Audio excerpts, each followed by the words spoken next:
Hello အားလုံးပဲမင်္ဂလာပါဒီနေ့တော့ကျွန်တော်တငယ်ချင်းတွေနဲ့ပတ်မှာကျွန်တော်တကြံအမှတ်တရလေးပေါ့ကျွန်တော်တို့ကိုယ့်ကိုပွဲရမဟုတ်ပါဘူးဒါပေမဲ့တငယ်ချင်းနဲ့တီးမယ်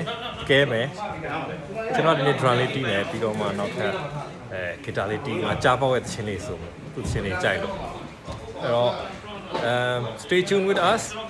ထပ်ပြီးကျွန်တော်တင်ပေးပါမယ်ဒါတော့ကျွန်တော်တီးမဲ့ drum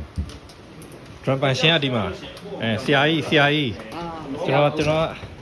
အများကြီးပါပြီကျွန်တော်သူ့နာကပ်ပြီး drum တီးရမှာရပြီအဲ့ဒါโอเคကျွန်တော်ဟိုဆရာကြီးနဲ့ဒီလိုတီးခွင့်ရဖို့ဆိုတာလွယ်တာမဟုတ်ဘူးဒီမှာတော့ဆရာကြီးဆရာကြီးတွေကြီးပဲဆရာကြီးကမထိုင်နေမမေ့နေပါဘူးအဲ့ဒီရောက်ဆုံးနဲ့ဒါအားလုံးနဲ့မှာဆရာကြတော့ဆရာကြီးရပူစီဟုတ် sorry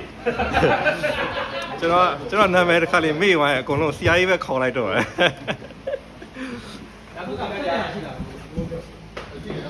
ဒါတိုင်းပဲလန်ဒန်ပပ်လေဒါတော့ခတ်ထားလား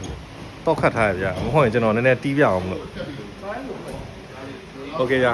နောက်မှအတန်စင်းပါအတန်နေနည်းနည်းစမ်းတာပါညာကျွန်မထပ်မှပြလိုက်မယ်နော်အေးဒီမှာပြော